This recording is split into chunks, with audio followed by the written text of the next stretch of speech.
Hello, my friends, and welcome to Youth Potential, a channel dedicated to helping young people with mental health problems. I have two books available, 102 Distraction Techniques and Self-Harm to Self-Harmony. Both of these books are only available on Amazon. Thank you very much for watching this video. Hello, my friend Scott here representing Youth Potential.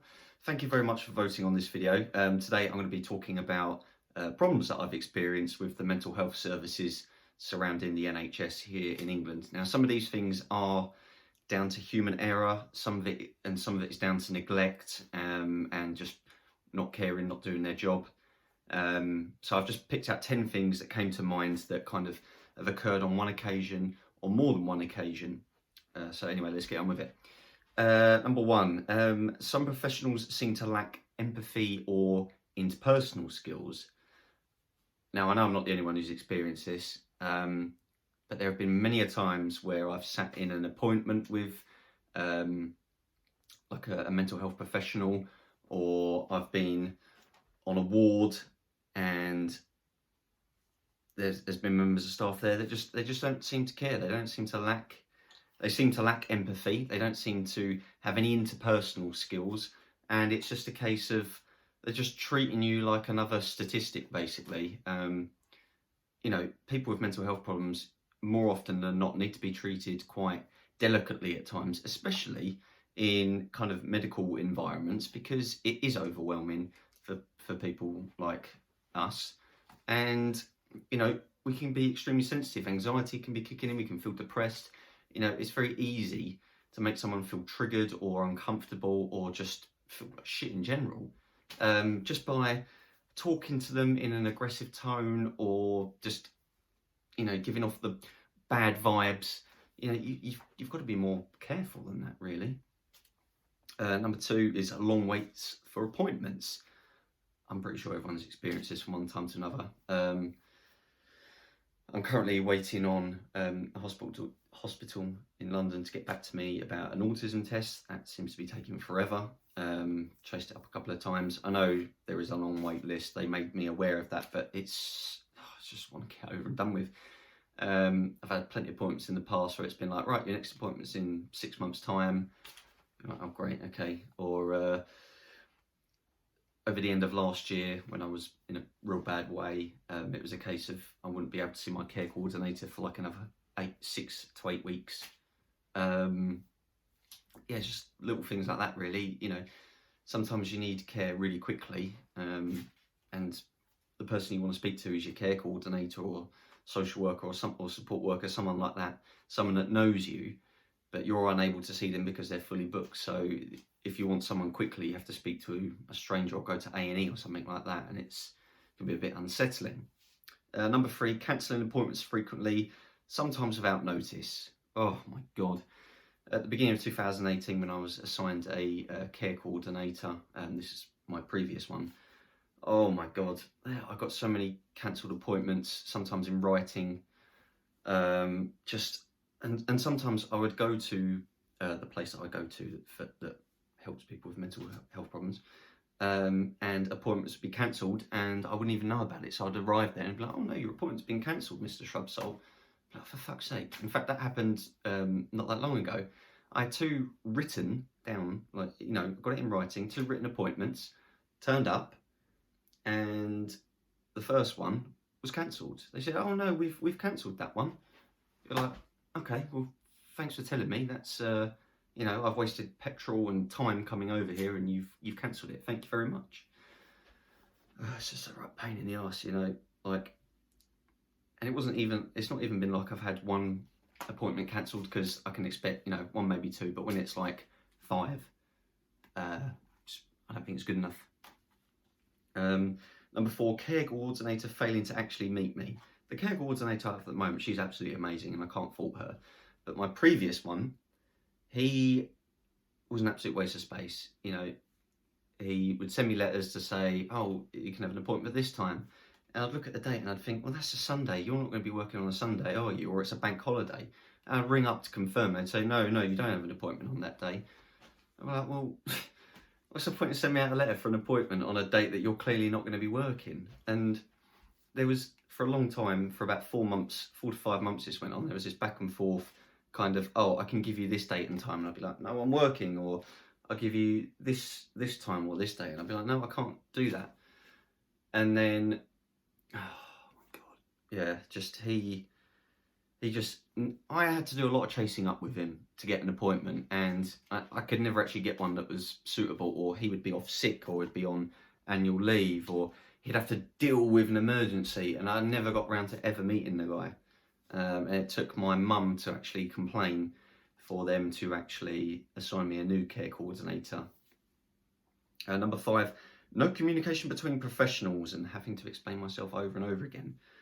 So I can understand if it's different sort of third-party organisations, you know, you're having to go to different ones there. But when you've got a case file on the NHS, on their system, you know, and it can go between more or less everyone,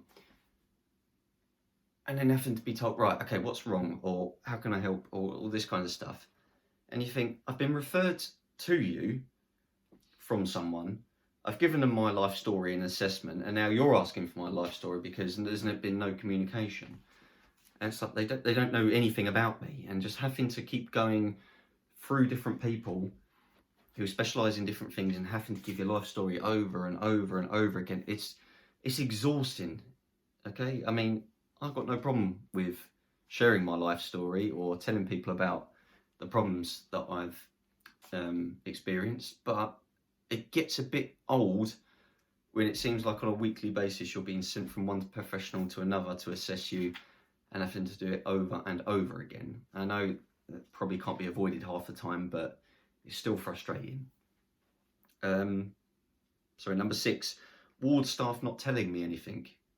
So I'm in a hospital and no one's really telling me, like, oh, you've got an appointment with the consultant on this time, or you're going to be allowed on leave at this time, or you're going to be allowed to go home at, like, discharge at this time. Nothing.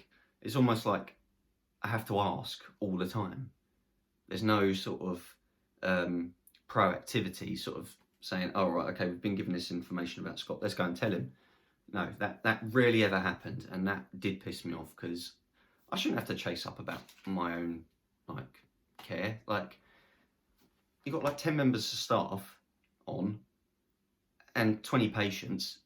It's not like you're that stretched, you know. Just convey us some information every now and then, just to put our mind at rest. You know, give us an idea. Number 7, psychiatrist discharging me despite saying I will kill myself. So the second overdose I took at the beginning of 2018, I was really adamant on killing myself. I was so pissed off when I woke up from that overdose. I felt so shit and I just wanted to die. And I said to the psychiatrist in front of my mum, and this is the first time I ever did that, and it was quite out of character for me. I said, no, as soon as I get out of here, I'm going to kill myself. And she was still adamant that I was fit to go back into the community and that I was okay. And my mum had to fight a really hard battle. She had to keep going up, like up and up the management level to basically get me in as an inpatient. Yeah, and I know I'm not the only person this has happened to. A similar situation, which is number 8, a consultant trying to send me back to the community despite suicide attempts. The last time I was in hospital, at the end of last year, I was in a real bad way. I was really adamant on killing myself. I got into hospital, was in there for a week, managed to kind of calm myself down to a point where I felt, well, not as suicidal, should we say. You know, my parents are really supportive of me. They sat in my CPA meeting. There was a consultant, a junior doctor, mental health nurse from the ward. My care coordinator was on the phone as well. And my parents weren't able to take me back because of my behaviours and how that might affect my younger siblings, which is fair enough. So I had to declare myself as homeless, and the ward staff have a team that they're called the flow team, and their job is to set you up back into the community in terms of housing. So basically the consultant said, right, you need to go to this place, declare yourself as homeless, and then you'll be put in emergency accommodation. My parents were not happy with this. I wasn't particularly happy with this, because it was like, okay, we're going to send you to the council on your own, and they're going to decide your fate, whether you're eligible for homelessness and can have accommodation sorted out on behalf of the council. My parents blew the roof on that, and they just basically said, well, you're going to send an actively suicidal person who suffers with anxiety, borderline personality disorder, depression, to go through all that, and you're okay with that. And the consultant basically said, well, that's just a decision I'm going to have to live with. And my parents found that highly amusing. The consultant just didn't seem to have any real morals or just humanity skills. Number 9, STEPS group, too much interruption.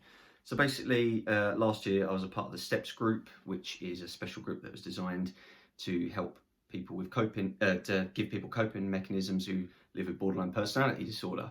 It was a big group, it was about 20 odd people. I'm okay in group environments. I'm happy to talk one-to-one or in front of a group, don't mind. Of course, it's really nerve-wracking at first, but when you get into it, it's a bit easier when you get to know people. But I did it for 8 weeks out of the 22 because I was getting frustrated with one in particular.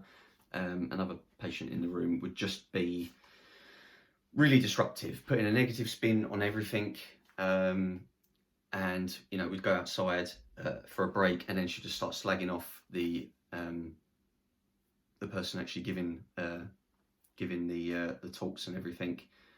It just really pissed me off. I was like, I'm coming here and leaving feeling worse than I did when I turned up. So I had to leave the group because it was just pissing me off. And finally, ward staff not checking possessions thoroughly. So on 2 occasions when I was in hospital, I managed to sneak a razor blade in. Not proud of that, to admit that, but I was in a real messed up place and I wanted to hurt myself. So before going in there, I managed to sneak a razor blade in on 2 different occasions in the same ward in different staff members, which I was really surprised about, because on other occasions they were extremely thorough. But oh well. And I was able to hurt myself on the ward daily without them noticing, until I got caught eventually with, the blood was a bit of a giveaway.